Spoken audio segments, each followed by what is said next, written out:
Get in the car, Noah. We're your parents. We decide. That is what my father said when he and my mother showed up outside my high school, grabbed a late slip from the office, and pulled me out of algebra like it was a fire drill. They drove me to a neon-lit diner we used to go to when things were simple, when the only other sound was the milkshake machine and not my pulse in my ears. My mother had a tissue balled in her fist, and my father had that face that means somebody rehearsed this. They said they were sorry. They said they missed me. They said I should come home. I said no. Then I walked out and left them with a basket of cold fries and 2 apologies that arrived a year late. That is the beginning. The ending? Let's just say I walked back into that diner, only not as their kid, not anymore. I will tell you how it breaks, not with a slap or a slammed door, but with a pattern. How a person gets turned into luggage. How 2 people, both of whom told you they would never let go, learn to pass you back and forth like a suitcase with a broken handle. If you stick around, you will see the part where I slam my palm on a table and a waitress drops a spoon in surprise, and the part where I learn that forgiveness is a door you open from the inside only after you move out. I am Noah, male, 16 years old. I live with my Aunt Mara in a small house that smells like lemon oil and fresh bread because she bakes when she worries. She worried a lot last year.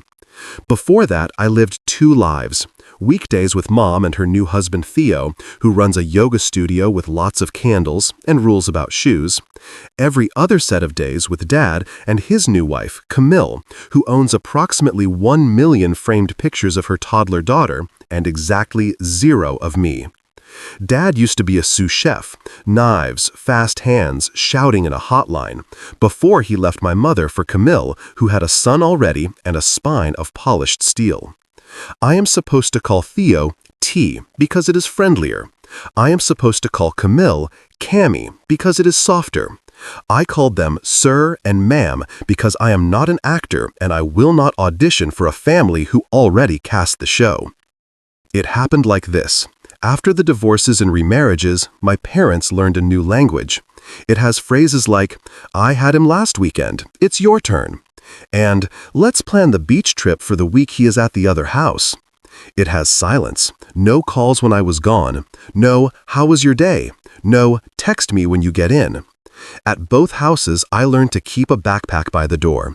At both houses, I learned to listen for the soft click of the camera on a phone that never turned in my direction. You know that feeling when you are at a friend's place and the parents tolerate you, but their smiles never reach their eyes? I lived in that feeling. At first, I thought, be good, be quiet, do not cause waves. Then came the fights. Not about drugs or grades. I keep a 3.8, and the scariest thing I do is double-shot espresso at my aunt's. The fights were about my tone, my face, my gravity. You are always negative. You never try. Your sister never speaks to us that way. I didn't have a sister a year prior. Now there were 2 of them, one a toddler with minty breath, one a newborn, and suddenly my name tasted like vinegar in my parents' mouths. One night I packed my stuff and disappeared for 4 days. I slept 2 nights on the floor of my friend Jay's older brother's living room under a tapestry that smelled like weed and cologne, and 2 nights on the 1 a.m. bus that loops the harbor and makes you feel like a ghost. The police were called. When I came back, they lectured me until their throats went dry. I said I hated them. They said I was a disappointment. I called my Aunt Mara. She showed up in a red windbreaker that flapped in the wind like a flag, told them, you will not speak to my nephew like that, and took me home. She didn't ask me to prove I deserved it. She made grilled cheese with tomatoes and basil and said, you can sleep here as long as you need to. The next morning, when I woke up, there was a note on the counter she had written in black pen. You are not a problem to be solved. You are a person to be loved. I folded it and kept it in my wallet behind my learner's permit. He didn't cheat, he built a double life. That is a sentence I wrote later in a story that somehow won a contest. I did not tell my parents about the celebration. I did not invite them to my birthday. I thanked my aunt on the contest website for loving me without asking me to audition. I did not plan on cutting them off. I planned on surviving the semester. But once you taste quiet, it is hard to go back to the noise. My aunt drove me to therapy because the judge said I had to go after I ran away. The counselor, a woman with soft hands and plant-filled windows, asked me to describe a typical week. I told her about empty frames and the smell of baby powder and the way my father's wife scheduled fun things, big things, for every week I was not around. I told her about my mother's house, where Theo put a singing bowl on the coffee table and a baby gate between me and the kitchen, like I was a puppy to be managed. "Is it wrong to set boundaries with parents?" my therapist asked, more like a mirror than a question. I laughed in her office because the word wrong is tricky. It is wrong to put your hand on a hot stove. Is it wrong to put your hand in your own pocket? That is what a boundary is, a pocket with your stuff in it. The word parents is tricky too. What do you call people who love versions of you that never existed? Jay, my best friend, a kid whose sneakers squeak even when he is not moving, kept telling me, "Dude, your aunt is a real one." He started coming over to our place to do homework because my aunt bakes brownies when she wants teenagers to talk. He licked powdered sugar off his fingers and said, "Noah, seriously, if my mom pulled the stuff yours did, I would be gone." Jay is loud and loyal and terrible at whispering. He also proved that if you feed a boy enough brownies, he will become your unpaid publicist. At school, my English teacher, Mr. Alvarez, read my story and called me after class. He is in his 30s, stubble, tie always crooked, a quiet laugh that makes you trust him. "Do you want to hear something I never tell students?" he asked, and before I could say no, he said it anyway. He told me about his father marrying the woman from his affair, and how he tried to visit and always ended up babysitting half-siblings who called him bro-bro like he was an appliance. He told me about a house with no photos of him, and how in 2008 he stopped going altogether. "I got therapy. It helped. I am not saying that to sell it," he said. "I am saying I am still here. You can be too." He rubbed his jaw. "Should I feel guilty for cutting them off?" he said, like he was trying the words on for size. "I do not. Not anymore." "It is not wrong to walk away from family drama," Jay added later, because he had overheard us through the open door, and Jay believes eavesdropping is a community service, especially when the family is the drama. He grinned. I grinned back because sometimes the only way to keep from crying is to make the joke first. I thought that would be the end. I would live with my aunt, I would put my head down, pass chemistry, and save up from my part-time job at a hardware store where I like the smell of cut lumber and the way the sawdust clings to my hoodie like confetti. I would be quiet. But guilt has GPS. It finds you at school and pulls you into a car with old songs on the radio and a basket of fries between your parents' hands. The diner we used to love is called Sunspot, and it's the kind of place where the vinyl seats sigh when you slide in, and the syrup bottles stick to your palm. The waitress, Irene, knows my aunt. She is the one who waved at me when I came in with Mara the night I moved in. She is the kind of person who sets an extra fork in case you want a bite of someone else's pie. She looked at me now like she would body block for me if I asked. Mom looked older. Or maybe she looked like time had caught up with her. Dad looked like he had ironed his apology into his shirt. They started with, "We're sorry," and "We messed up," the way the internet told them to. They said they had talked to a counselor. They said they realized they had been unfair. Dad said, "I was worried about you. This reaction isn't healthy." And something about the way he said reaction made me want to bite my own hand. "Healthy would have been you calling me," I said. "Healthy would have been pictures of me on your wall." I picked up a fry and put it back down. "Healthy would have been you not planning Disneyland for the week I was gone." "You know that is not what happened," Camille said. I did not look at her, but her voice was a dart from the next booth. She had come too, with her toddler in a pink jacket who was eating ketchup with a spoon. I had not seen them when I sat down because I was focusing on not running. "It is exactly what happened," I told the table, the room, the air. I was the layover. You were always headed somewhere else. Mom's tears made a sound like someone opening a foil-wrapped candy. I got up because the air felt thin. That is when Dad said, "Come home," like he had bought the word and was now returning it for store credit. The world went quiet. Irene shifted her weight behind the counter, hand on the coffee pot like a ref about to blow the whistle. "No," I said, and my voice surprised me. Low, steady. "No." I walked out into the afternoon, where the smell of hot oil and rain made a kind of weather inside my chest. When I reached the bus stop, my hands started shaking hard enough to make my phone clatter when I typed "Aunt Mara, sunspot, need a ride." She wrote back, "On my way, 2 minutes." My aunt drives a small blue hatchback that sounds like a sewing machine. When she pulled up, she did not ask me what I said. She just passed me a paper napkin and a cinnamon roll in a wax bag and said, "I am proud of you for using your words, whatever they were." Back at her house, we fed her cat, a gray gentleman named Humboldt, who believes he owns the deed to the couch. We sat on the floor and built a flat-pack tea table I had been saving to surprise her with for her birthday, because she drinks tea like it is a hobby, and I wanted to make her something that would make our living room feel more like ours. I sent a photo to my girlfriend, Zara, who lives 2 bus lines away and has a laugh that makes strangers smile. She texted back, "You two are so domestic, I cannot stand it."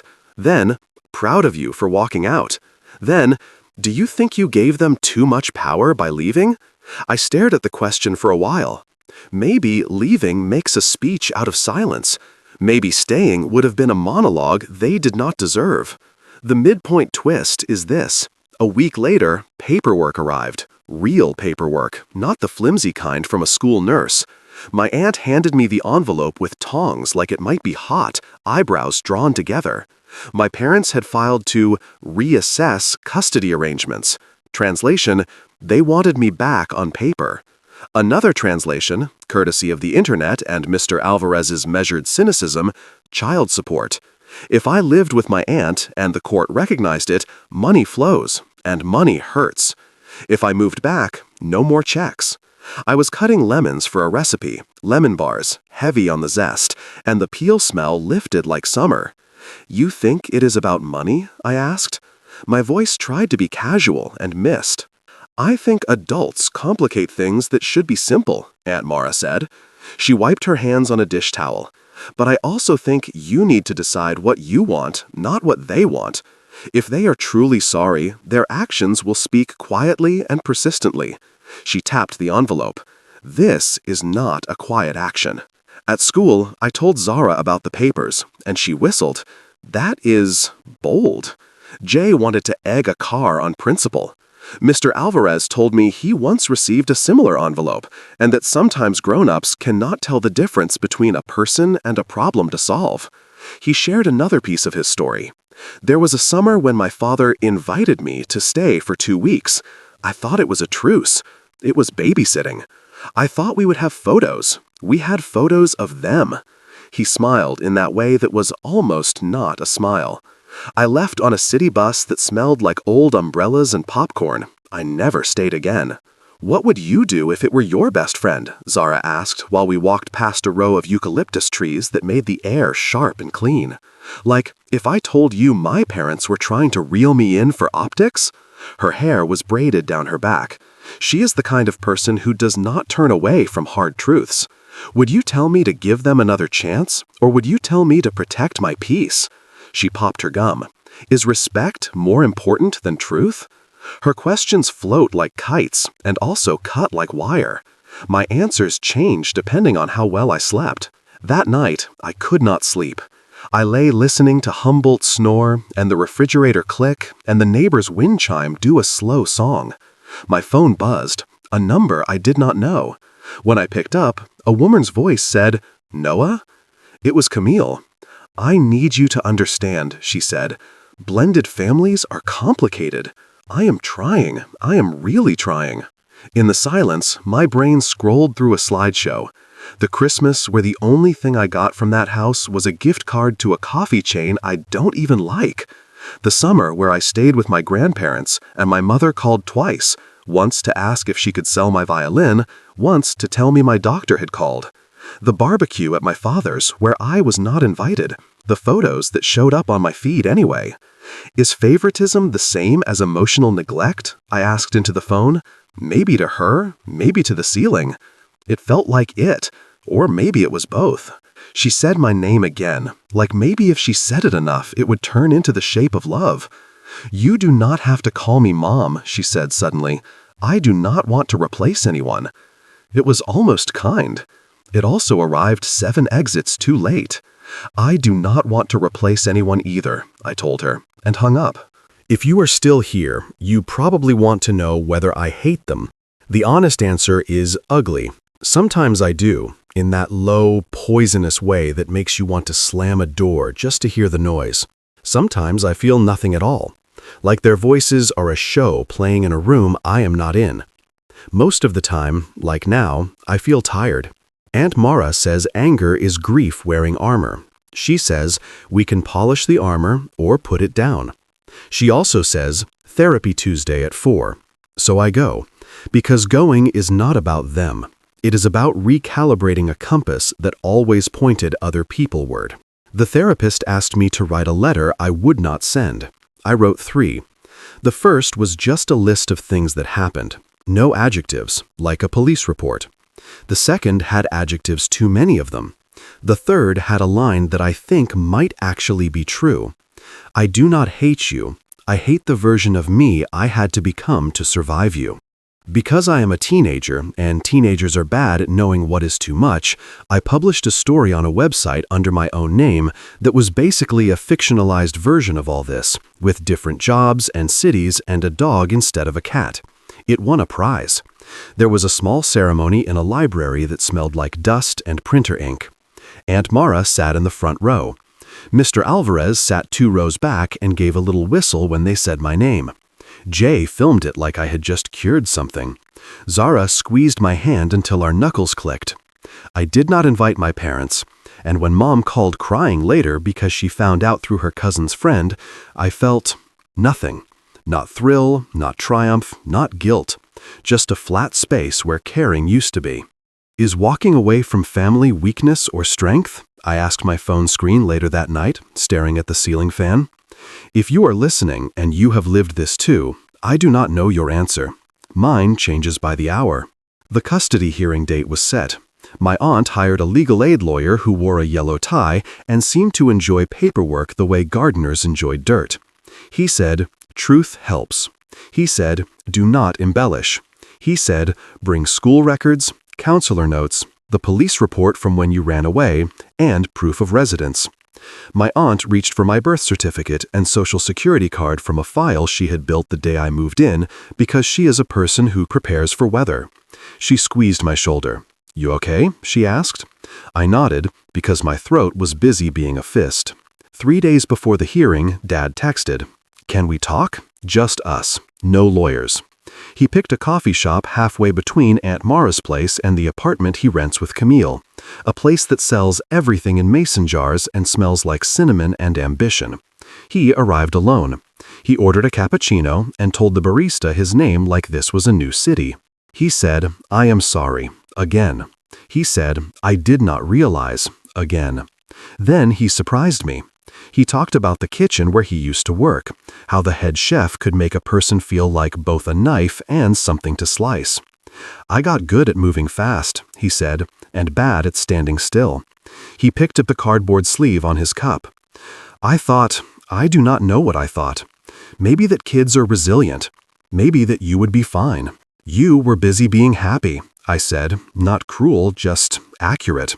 "Yes," he said, and there was the smallest crack in his voice, like a teacup that has been glued back together. And scared. I was scared that if I looked straight at what I had done, I would not be able to keep going. He met my eyes. "I do not expect you to come home. I do not expect you to forgive me quickly. I just want to know what a path back to you looks like. There is a world in which I tell you that my father fell to his knees in a coffee shop and begged while indie music played and a barista pretended not to stare. That did not happen. What happened was smaller and more dangerous. The truth, plain, trying its way out of a mouth that once held only excuses. "Here is the thing," I told him. "It is not about a grand gesture. It is about whether the apology comes with changed behavior." I sounded like Mr. Alvarez because I am a student who learns. You do not get to be proud of me like a fan. You have to show up like a parent. I wrapped my hands around my own cup for the heat. Should I have waited before taking a stand? I asked the tabletop out loud, because the thought had been looping. Then I answered myself. If I had waited, it would have taught you that I am negotiable. He nodded, eyes wet. Can we start with small things? He asked. Can I come to your reading next month? Can I text you and you don't feel like you have to reply right away?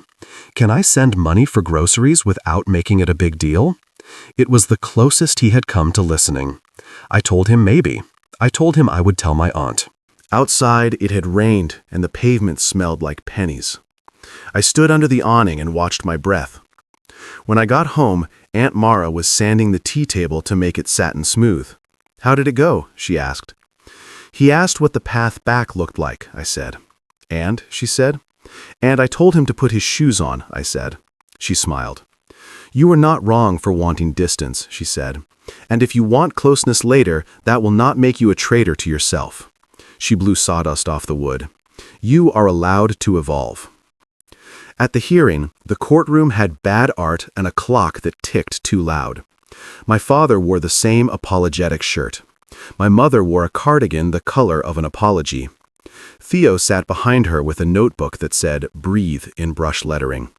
Camille did not come. The judge read paperwork and asked questions and used the word best like it was simple. My aunt sat beside me in her navy skirt that made her look like a person who could be trusted with keys.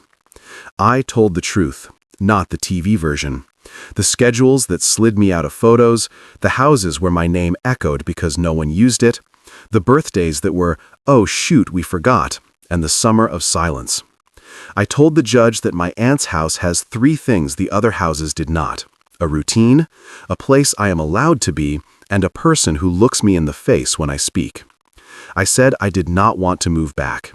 I said I was not closing a door forever, but I was keeping it locked for now. The judge looked at me like I was an essay he had to grade. Then he looked at my aunt and asked if she was prepared to continue being my guardian. She said yes with a steadiness that made my eyes sting. He kept things as they were. He told my parents they could petition to amend in 6 months if there was substantial change. He said words like support and responsibility like we were dividing chores. In the hallway, Mom reached for me and then did not. "Is it better to stay silent to avoid drama?" she asked, half to me, half to whatever ceiling gods run these places. "Because I want to talk and I do not know how without making it worse." I did not have an answer for her, not a clean one. I told her she could text my aunt to arrange visits and that I would consider them if they were one-on-one, if there was no ambush, no surprise dinner with Camille, no pulling me out of school. Her eyes filled and I wanted, God help me, to be small again just long enough to be held. Then I remembered the barbecue photo with everyone in matching shirts and no room for one more. My chest went cold. On the steps, my father stood with his hands in his pockets and the winter sun making him squint. "We will try again," he said. Not, "We will try to get you back," but "We will try to be better." That is what hope looks like when it has a helmet on. I wish I could tell you it is all tidy. It is not.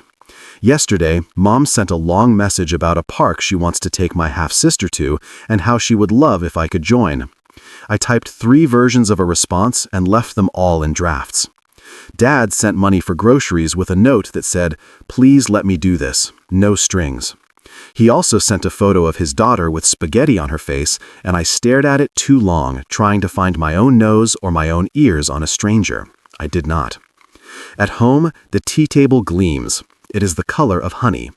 On it sits a chipped mug of English breakfast tea and a little plate with 3 lemon bars that taste like sun. Humboldt lounges like an old judge.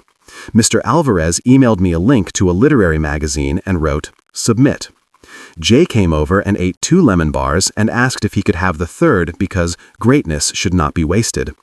Zara lay on the rug and braided and unbraided her hair and said, softly, Is betrayal proof that love was never real? And I said, I do not think so. I think betrayal proves that love is not enough by itself. She nodded like a metronome.